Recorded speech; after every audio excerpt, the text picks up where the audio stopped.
day everyone. In this video, I will be discussing the 3 diseases that are related to carbohydrates and their symptoms, causes, and management strategies. The first disease that is related to carbohydrates is metabolic syndrome. The metabolic syndrome is a collection of disorders that occur together and raise your risk of heart disease, stroke, and type 2 diabetes.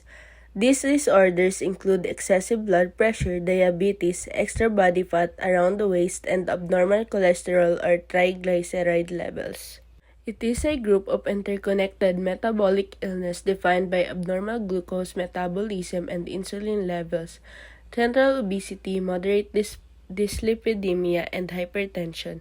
People with metabolic syndrome tend to have apple-shaped bodies, which means they have wider waistlines and carry a lot of weight around their abdomen. It is believed that having a pear-shaped psyche, which means carrying more weight around your hips and having a thinner waist, does not enhance your risk of diabetes, heart disease, or other metabolic syndrome consequences. Most metabolic syndrome-related illness lack visible signs or symptoms. A high waist circumference is one of the apparent signs. If your blood sugar is high, you may experience diabetes-related symptoms such as increased hydration and urination, exhaustion, and impaired vision. The metabolic syndrome can also cause heart disease, lipid problems, hypertension, type 2 diabetes, dementia, cancer, polycystic ovarian syndrome, and non-alcoholic fatty liver disease. And here are the medications. If lifestyle improvements are not enough, medical professionals may prescribe drugs including: first is the hypertensives, medications to treat high blood pressure if applicable. Statins, lowering cholesterol levels can reduce the risk of cardiovascular disease. Metformin, often taken for insulin resistance and type 2 diabetes. And last, other medications.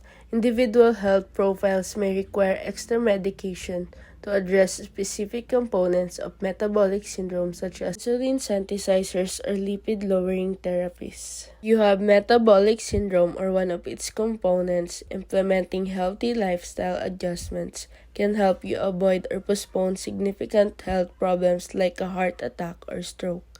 A healthy lifestyle involves engage in regular physical activity. Health experts recommend at least 30 minutes of activity every day, such as brisk walking, but you don't have to complete that task all at once. Look for ways to boost your physical activity whenever possible, such as walking instead of driving and using the stairs instead of the elevator. Losing 7% of your body weight can lower insulin resistance, blood pressure, and your risk of diabetes. In fact, any degree of weight loss is healthy. It is also critical to sustain your weight loss. If you're having trouble losing and keeping weight off, talk to your doctor about what options are available to help you, such as drugs or weight loss surgery. Maintain a healthy diet. Healthy eating regimens, such as the dietary approaches to stop hypertension or DASH. And the Mediterranean diet encourage the consumption of vegetables, fruits, whole grains and high in fiber and lean protein. Healthy eating programs typically advise limiting sugar-sweetened beverages, alcohol, salt, sugar, and fat, particularly saturated and trans fat. Stop smoking. Quitting cigarettes significantly improves your overall health. Consult your doctor if you need assistance stopping. Reducing or managing stress. Physical movement, meditation, yoga, and other activities can help you manage stress and enhance both your emotional and physical health. And now, let's move on to hypoglycemia. Hypoglycemia is a condition characterized by low blood sugar levels. The majority of your body's energy comes from glucose. The syndrome is most common among diabetics who have problems with medications, food, or exercise. However, persons who do not have diabetes might also have low blood sugar. So, what causes hypoglycemia? Hypoglycemia can be caused by deficiencies in the body's glucose metabolism, metabolic illnesses that necessitate higher glucose consumption, or mechanisms directly linked to an increased insulin secretion.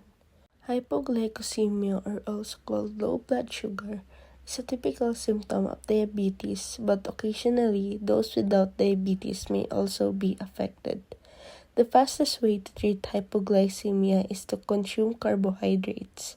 When the amount of sugar or glucose in your blood falls below what is considered healthy for you, it is called hypoglycemia. Low blood glucose or low blood sugar are other names for it. Here are the examples of easily digestible carbohydrates. By digesting these carbohydrates, it will help you to have a high blood sugar. If you are hypoglycemic, take in 15 to 20 grams of glucose-releasing carbs such as sugar-filled candies, fruit juice, soda, honey, or glucose tablets. Have a nutritious lunch or supper to stop future dips in blood sugar and restore glycogen stores, or check blood sugar levels 15 minutes after therapy. If you have diabetes and take insulin, you may be more prone to hypoglycemia. If you are unaware of hypoglycemia, you might need to check your blood sugar more frequently. A continuous glucose monitor is a gadget that can notify you when your blood sugar levels vary, and it may be recommended by your doctor. If you have diabetes, you have mild to moderate hypoglycemia symptoms, you should consume 15 grams of carbohydrates that are easily digested right away. Plan your meals to be no more than 4 or 5 hours apart in order to avoid hypoglycemia. 30 minutes to 1 hour after eating will work out. Prior to and following exercise, check your blood sugar levels. Talk with your doctor about possible adjustments before taking your diabetic medications.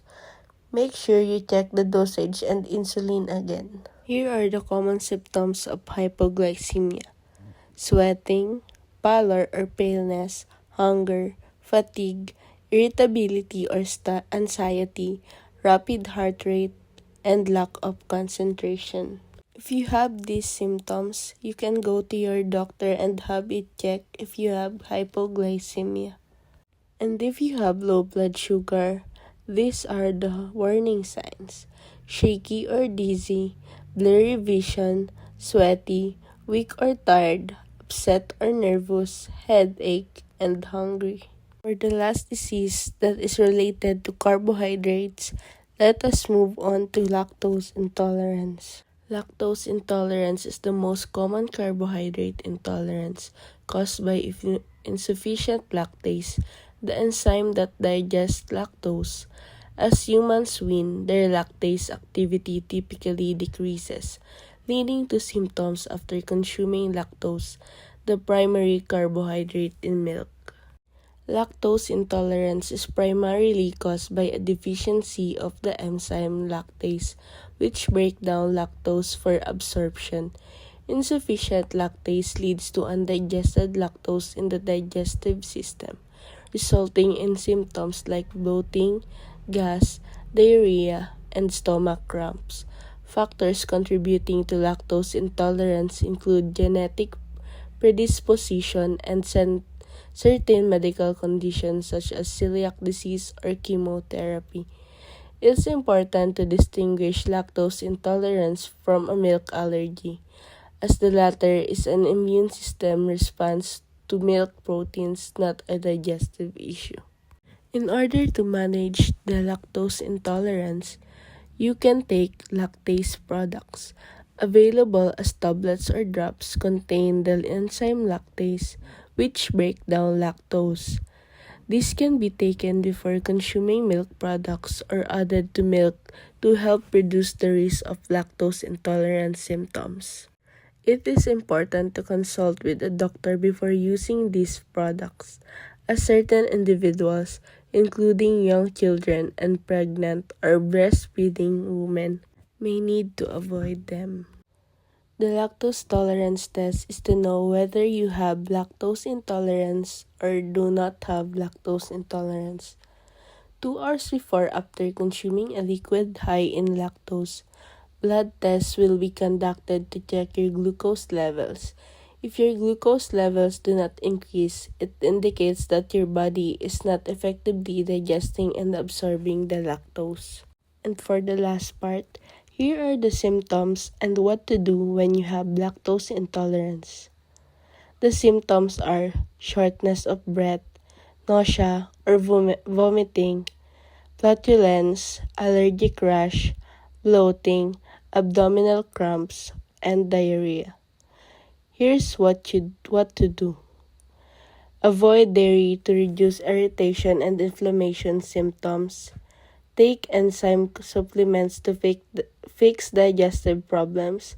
Consume probiotics and prebiotics to improve your gut health.